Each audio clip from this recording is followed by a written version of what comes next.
Hey guys welcome back to my new vlog. ಇವತ್ತಿನ vlog ಏನಂತ ನೀವು ಆಲ್ರೆಡಿ ತಮ್ನೇಲಲ್ಲಿ ನೋಡಿರ್ತೀರಾ. ಹಾಗಿದ್ರೆ ತಡ ಮಾಡೋದು ಬೇಡ, ಬನ್ನಿ ಬೇಗ ಬೇಗ ವಿಡಿಯೋ ಸ್ಟಾರ್ಟ್ ಮಾಡೋಣ. ಈ ರವೆ ಉಂಡೆ ಮಾಡೋಕ್ಕೆ ಏನೇನು ಬೇಕು ಅಂತ ನೋಡೋಣ ಬನ್ನಿ.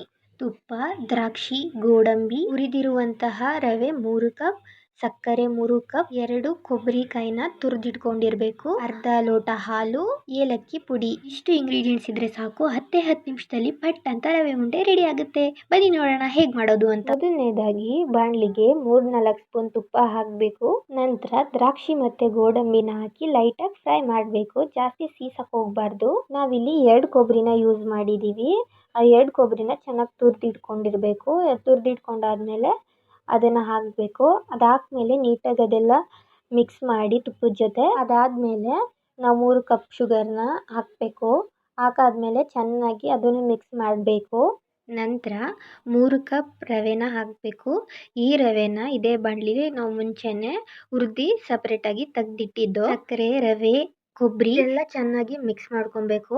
ಅವಾಗ ತುಂಬಾ ಟೇಸ್ಟ್ ಆಗಿ ಬರುತ್ತೆ ರವೆ ಉಂಡೆ. ನಂತರ ಇಲ್ಲಿ ಸ್ವಲ್ಪ ಹಾಲನ್ನ ನಾವು ಆ್ಯಡ್ ಮಾಡ್ತಾ ಇದ್ದೀವಿ. ಒಂದು ಅರ್ಧ ಗ್ಲಾಸ್ ಅಷ್ಟು ಹಾಲನ್ನ ಹಾಕ್ತಾ ಇದ್ದೀವಿ ನಾವು. ಅದನ್ನು ನೀಟಾಗಿ ಎಲ್ಲ ಮಿಶ್ರಣ ಮಾಡಬೇಕು. ನೀಟಾಗಿ ಎಲ್ಲದಕ್ಕೂ ರವೆ, ಸಕ್ಕರೆ, ಕೊಬ್ಬರಿಗೆಲ್ಲ ಮಿಕ್ಸ್ ಆಗಬೇಕು. ಅದು ಆ ಥರ ನೀಟಾಗಿ ನೋಡಿಕೊಂಡು ನೀವು ಮಿಕ್ಸ್ ಮಾಡ್ಕೋಬೇಕು. ನೋಡಿ, ಮಿಕ್ಸ್ ಮಾಡಾದ್ಮೇಲೆ ಈ ಥರ ಔಟ್ಪುಟ್ ಬಂತು. ಲಾಸ್ಟಿಗೆಲ್ಲ ಮಿಕ್ಸ್ ಆದಮೇಲೆ ಸ್ವಲ್ಪ ಏಲಕ್ಕಿ ಪುಡಿನ ಉದುರಿಸ್ಬಿಟ್ಟು ನೀಟಾಗಿ ಮಿಕ್ಸ್ ಮಾಡಿದ್ರೆ ಮುಗ್ದೆ ಹೋಯ್ತು. ಇಷ್ಟೇ, ಈಸಿ ಆ್ಯಂಡ್ ಸಿಂಪಲ್ಲು. ಬಿಸಿ ಇದ್ದಾಗಲೇ ಅದನ್ನು ಉಂಡೆ ಮಾಡಿ ನೋಡಿ ನೀಟಾಗಿ ಉಂಡೆ ಕಟ್ಟುತ್ತಾ ಅಂತ. ನೋಡಿ, ಇದು ನಾನು ಒಂದಿನ ಟ್ರೈ ಮಾಡ್ತಾ ಇದ್ದೀನಿ. ಎಷ್ಟು ಚೆನ್ನಾಗಿ ಬಂತು. ಈಸಿಯಾಗಿ ಮಾಡ್ಬೋದು ಸ್ವೀಟ್ನ. ನಮಗೆ ಟೈಮ್ ಇಲ್ಲ, ಆದರೆ ಒಂದು ಸ್ವೀಟ್ ಮಾಡಲೇಬೇಕು ಮನೇಲಿ ಅಂತ ಹೇಳೋರು ಇದನ್ನು ಟ್ರೈ ಮಾಡಿ.